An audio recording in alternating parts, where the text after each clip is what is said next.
Hello. So in this video, I'll share very quickly what is my average day has been like in the last 5 years, because the first 5 years was more of a transition from the whole food diet to raw veganism. It was a transition, and in the last 5 years I was more or less established in terms of making raw veganism work for me on the long term, okay, keeping me satisfied and with that feeling of satiation, okay, and with that feeling of enjoyment after a meal. In the morning, like, I would usually drink green tea until 11. And if I'm hungry, I can add a little bit of honey. I know it's not vegan, but I do eat honey, or I could add dates or raisins, just to sweeten the tea. Then I would have lunch at around 11:30, and I would eat something that is high in protein and resistant starch. And before I would prepare it beforehand. For example, I can eat teff with coconut oil, like a tablespoon of coconut oil and some berries on top. So what you either can ferment it or just soak it. I would recommend that you ferment it. If you don't have time, you can just soak it. It's kind of like a porridge, really high in protein.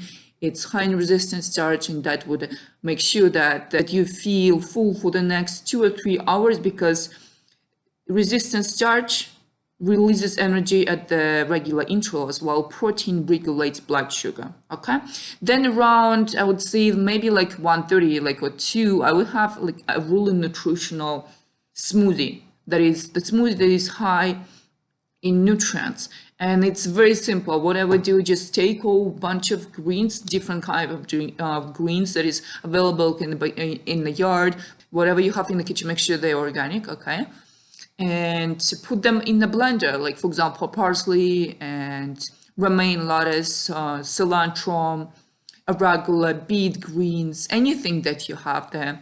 You can also usually greens, right? I would usually also add beets. More vegetables, that it would be more like, it will be fibrous, so it would be a little bit harder to digest. Okay, so you add then you add a little bit of oil to enhance absorption of fat soluble vitamins in those greens, such as vitamin A and vitamin E.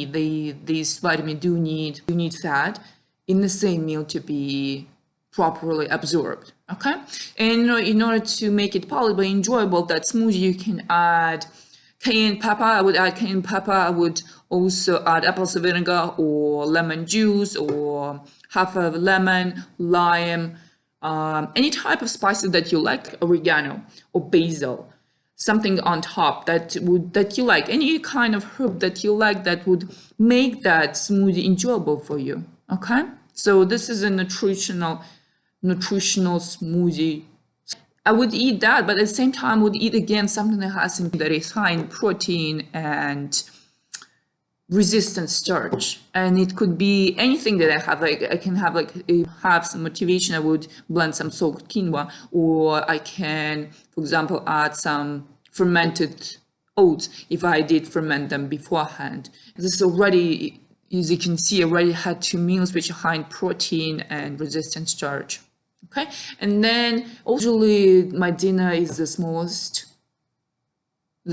meal of the day, because as we know, it's the time when the body is preparing to go to sleep. So the least food we eat, the better the sleep, and the better the digestion. I would have sometimes like a tiger nut flour. Okay, tiger nuts, again, they're high in protein and resistant starch, but tiger nut, they're more on the sweet side. Okay, so we want it during dinner, we want to have something that is high in sugar, good sugar, right? High in raw good sugar that will digest fast, so that maybe if it's high in protein, something high in protein, you would not have enough time to be digested before you go to sleep, right? We want something that will digest faster. So tiger nut, I would say maybe something, I will take tiger nut flour, put it in a cup, and add some maybe honey, or put some berries on top, and that's it. Okay, and then during the day I would eat, if I'm hungry, I would eat some kind of fruit, like apple or grapefruit or mandarins or pears, any type of fruit. But I did not eat a lot of fruit because even if they are organic, because they're not as available in Canada, for example, and if they are available on the expensive side and they do not have that taste because they are brought from different, like from countries like Mexico and Vietnam. I'm talking about the tropical fruits and US. Make sure that you do eat them organic. And I have this philosophy that if I want to eat something, that I buy it organic, but I do not buy it in huge amounts at all.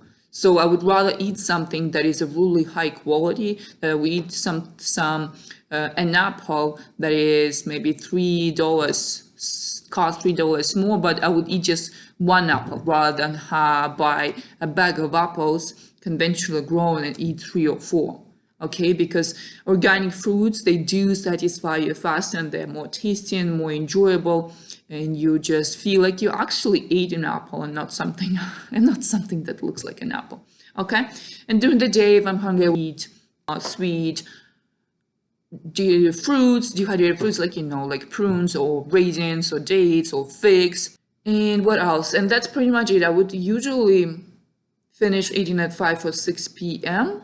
And if I'm hungry after that, I would eat something like a date with some herbal tea and some kind of herbal tea. I love herbal teas that are adaptogenic or like relaxing or sedatives, like chamomile or holy basil or mint tea or ashwagandha. Relaxes you, calms your nerves down, reduces stress levels, reduces cortisol levels, so that all contributes to the sense of well-being and prepares your body to sleep. Okay, so that's the average day. Again, that varies from day to day depending what I do, how I feel, what are the plans, and again, what is available in your refrigerator, where am I. It all goes into everything. Does change what I would have on that day, but that's the average day, and this kind of day does satisfy me and keeps me full throughout the day. And not only it satisfies me, it also keeps my energy high to the point that I can do a little bit like weights, a little bit. I don't do a lot of weights at all, but do for about 10 or 12 minutes a day. I do lift weights, and also I run.